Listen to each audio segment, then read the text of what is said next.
ઉનાળાની શરૂઆત થાય એટલે વાતાવરણમાં ગરમી ખૂબ વધે ને ત્યારે તમારું શરીર એક તો પાણી પીવાની ઈચ્છા વ્યક્ત કરે, પ્રવાહી પીવાની ઈચ્છા વ્યક્ત કરે અને ઠંડી વસ્તુ ખાવાની ઈચ્છા વધારે વ્યક્ત કરે.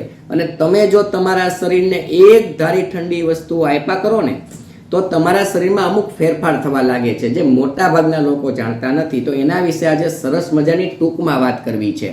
ઉનાળાની શરૂઆત થાય એટલે તમે એક તો પાણીની માત્રા પીવાનું વધારી દો. પછી અમુક લોકો ઠંડુ પાણી પણ પીવાની ટેવ પાડતા હોય છે, કારણ કે બહાર એટલી ગરમી હોય કે તમારા શરીરને ઠંડુ પાણી પીવાની ઈચ્છા થાય. પછી બજારમાં મળતા આઈસ્ક્રીમ ખાવાનું તમને લોકોને બહુ મન થાય. પછી તે સામાન્ય આઈસ્ક્રીમ હોય કે કોઠીનો આઈસ્ક્રીમ હોય, કોઈ પણ આઈસ્ક્રીમ ખાવાનું મન તમને વધારે થાય.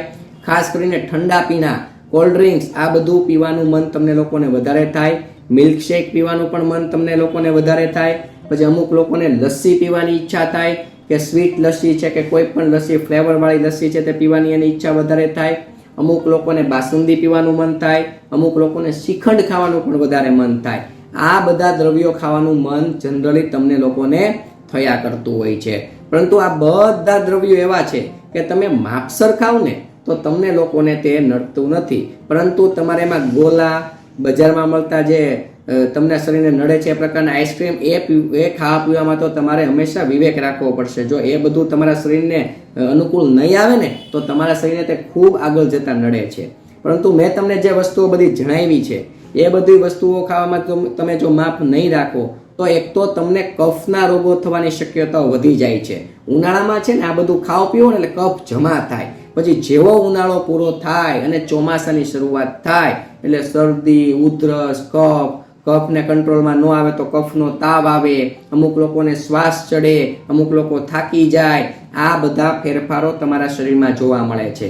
અને જો તમે લોકો ઉનાળાની ગરમી સહન ન કરી શકતા હોય એટલે તમને લોકોને એર કન્ડિશનરમાં રહેવાનું મન વધારે થાય. જો વધારે માત્રામાં એર કન્ડિશનરમાં રહેવાનું તમને લોકોને મન થતું હશે ને એક ધારો તમે ઠંડા રૂમમાં રહેતા હશો અને તમારું શરીર સહન ન કરી શકે તો સાઇનસની સમસ્યા પણ થઈ શકે. મગજના ભાગમાં માથાની શરદી કહી શકાય ને, માથાની શરદી તો એ પણ થઈ શકે છે.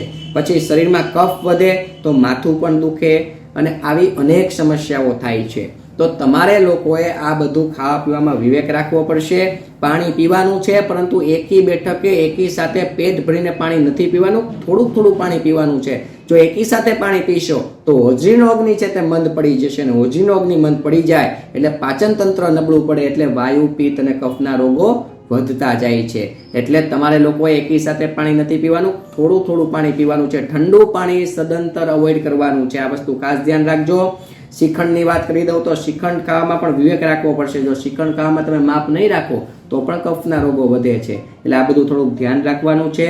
ઉનાળામાં જો તમને કાંઈ મન પીવાનું થતું હોય તો નારિયેળ પાણી પીવાય, લીંબુ પાણી પીવાય, વરિયાળીનું પાણી પીવાય, કાળી દ્રાક્ષનું પાણી પીવાય, પછી ગુલકંદનું સેવન કરી શકાય છે. આ બધા દ્રવ્યો એવા છે કે જે તમારા શરીરને અંદરથી ઠંડુ રાખવાની કોશિશ કરે છે, તમારી પિત્ત પ્રકૃતિને શાંત રાખે છે, તમારી જે પાણીની તલબ છે, જે શોષ પડે છે એને દૂર કરી આપે છે, અને ઉનાળામાં તડકા સામે રક્ષણ આપવાનું કામ આ બધા દ્રવ્યો કરે છે. એટલે તમને લોકોને મેં સમજાવી દીધું છે કે તમને કઈ વસ્તુનું મન થાય છે અને એ વસ્તુનું મન તમે વધારે કરશો તો તમને કફજન્ય રોગો થશે. તો એ ન થવા દેવા હોય તો આપણે નારિયેળ પાણી છે, છાશ છે, પછી કાળી દ્રાક્ષનું પાણી છે, લીંબુ પાણી છે, વરિયાળીનું પાણી છે, આ બધી વસ્તુનું સેવન કરવું જોઈએ. એટલે તમને સરસ મજાનો ફાયદો થશે અને તમને આખો ઉનાળો છે જે સરળતાથી પસાર થઈ જશે. આપ સૌને મારા પ્રણામ. જય ધન્વંતરી.